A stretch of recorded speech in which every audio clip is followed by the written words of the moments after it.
Olá, sejam todos bem-vindos ao nosso curso online de O Livro dos Espíritos, aqui no blog pessoal do Facebook e também no YouTube.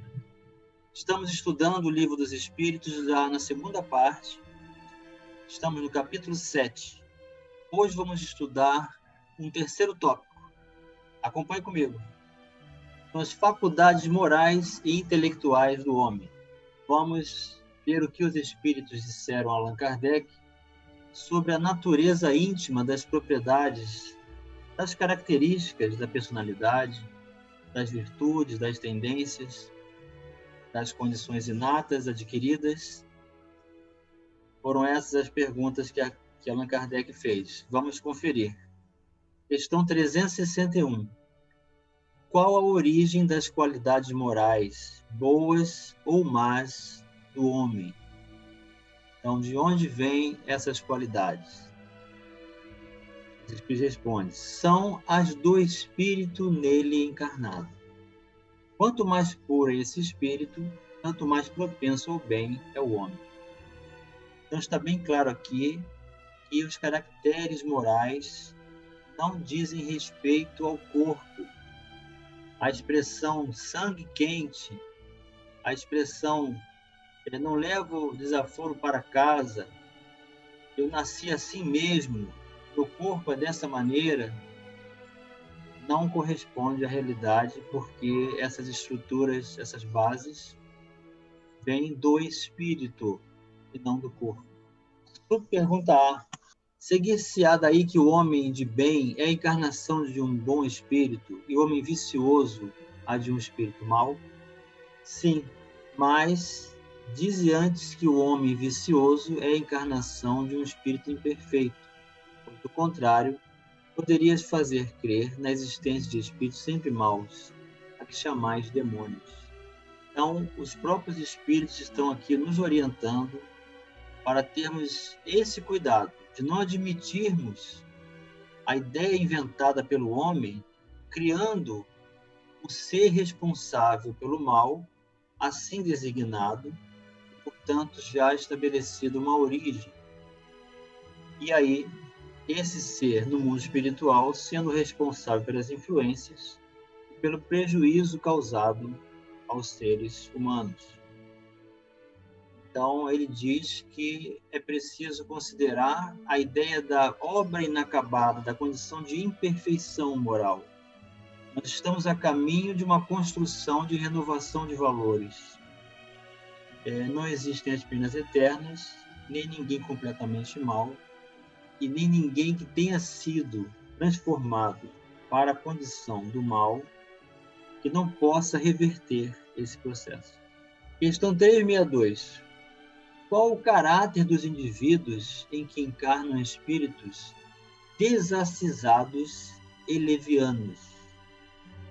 Ou seja, espíritos já propensos ao desrespeito, à má conduta, aos instintos do mal e levianos. E os espíritos respondem: são indivíduos estúrdios, maliciosos, não raro, criaturas malfazejas. Estúrdios significa desajuizado, pessoas sem juízo, sem respeito. Então, está bem claro aqui que essas características não dependem do corpo, mas do que foi desenvolvido, termos adquirido hábitos de conduta, de escolhas, e estabelecemos caracteres da personalidade em função dessas escolhas. Não é o corpo que determina isso. Questão 363. Tem os espíritos paixões de que não partilha a humanidade? Não, e de outro modo, elas teriam comunicado. Então, mais uma vez, está bem claro para nós. Quem são os espíritos? Os espíritos são as pessoas desenfaixadas do corpo físico. São pessoas, não são fantasmas, não são estruturas sem organização, sem individualidade, sem escolhas, sem personalidade, sem pensamento próprio. São individualidades pensantes, inteligentes, trazendo toda a bagagem de conquista e prejuízo causado a si mesmo. 364. O mesmo Espírito dá ao homem as qualidades morais e as da inteligência? Certamente, e isso em virtude do grau de adiantamento a que se haja elevado. O homem não tem em si dois espíritos. Então, todo esse conjunto de características, tanto morais quanto intelectuais, tem por origem o mesmo elemento, o espírito. 365. Por que é que alguns homens muito inteligentes, o que indica acharem-se encarnados neles espíritos superiores, são ao mesmo tempo profundamente viciosos? Muito interessante essa pergunta, né? Como é que uma pessoa que desenvolveu tanto a inteligência, mesmo com tanta inteligência, ainda se permite a viver o vício, o imediatismo, a ilusão, anestesiando a própria consciência, fugindo do dever, da fidelidade conjugal, fugindo dos seus compromissos, se permitindo a preguiça, a indisciplina, sendo altamente inteligente? É a pergunta que Kardec está fazendo. Os espíritos respondem. É que não são ainda bastante puros os espíritos encarnados nesses homens, que então, e por isso, cedem à influência de outros espíritos mais imperfeitos. Então veja que os espíritos estão dizendo aqui que, apesar de ter desenvolvido um aspecto da inteligência, não obrigatoriamente o outro será desenvolvido. E por não termos a moral desenvolvida, nós nos conectamos mentalmente, espiritualmente, aos seres que também procedem nas mesmas características, influenciando-nos. O espírito progride em insensível marcha ascendente, mas o progresso não se efetua simultaneamente em todos os sentidos. Durante um período de sua existência, ele se adianta em ciência, durante o outro, em moralidade. Então, é muito difícil uma encarnação desenvolver-se o aspecto intelectual e o aspecto moral. Geralmente, para cada encarnação, nós temos um objetivo para ser desenvolvido. Raramente isso acontece simultaneamente. 366. O que se deve pensar da opinião dos que pretendem que as diferentes faculdades intelectuais e morais do homem resultam da encarnação, nele, de outros tantos espíritos, diferentes entre si, cada um com uma aptidão especial? Que ideologia é essa? Que pensamento é esse? Que, de acordo com a natureza da criação do espírito, é que ele vai determinar se ele apresenta ou não esta ou aquela condição intelectual ou moral. E os espíritos respondem: refletindo, reconhecereis que é absurdo. O espírito tem que ter todas as aptidões. Para progredir, precisa de uma vontade única. Se o homem fosse uma amálgama de espíritos, essa vontade não existiria, e ele careceria de individualidade. Pois que, por sua morte, todos aqueles espíritos formariam um bando de pássaros escapados da gaiola.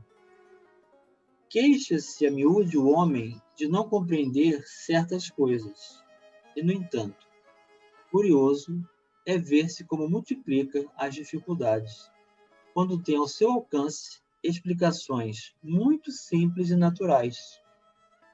Ainda neste caso, tomam efeito pela causa.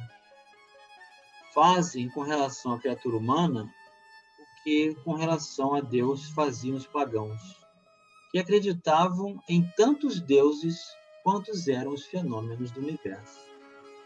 Se bem que as pessoas sensatas, com eles coexistentes, apenas viam em tais fenômenos efeitos provindos de uma causa única, Deus. Então veja que explicação didática, pedagógica, clara, que os espíritos estão nos dando quando nós fazemos essa confusão. Atribuímos caracteres aos poderes dos elementos da individualidade, já inatos, quando na verdade eles são desenvolvidos.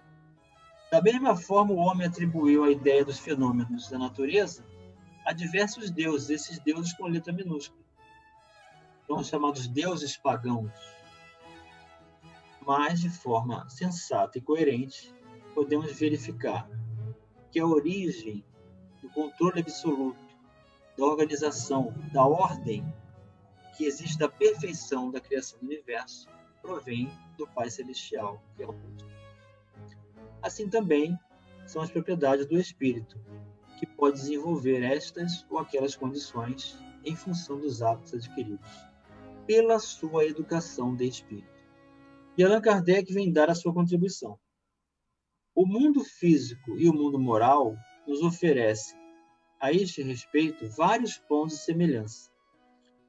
Enquanto se detiveram na aparência dos fenômenos, os cientistas acreditaram fosse múltipla a matéria. Hoje compreende-se ser bem possível que tão variados fenômenos consistam apenas em modificações da matéria elementar única. Então, Kardec já está aqui adiantando, com a sua visão científica, desde aquela época, século XIX, mostrando uma propriedade hoje comprovada. Existe o elemento de origem da formação atômica, que vai combinar-se com diferentes estados da matéria, gerando propriedades diferentes. Então, as combinações desse elemento único formam diversos elementos diferentes, estabelecendo propriedades diferentes de diversas matérias. Mas o ponto de partida é o mesmo.